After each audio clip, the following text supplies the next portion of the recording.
গতিকে সকলোৱে সাৱধানে ফুৰিবা।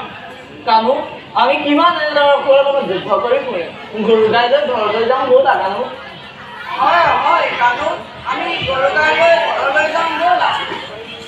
দাদা বলোৰাম আৰু মোৰ প্ৰিয় সখাসকল, এই অক্ৰম এনেদৰে নামাৰিলে আমাৰ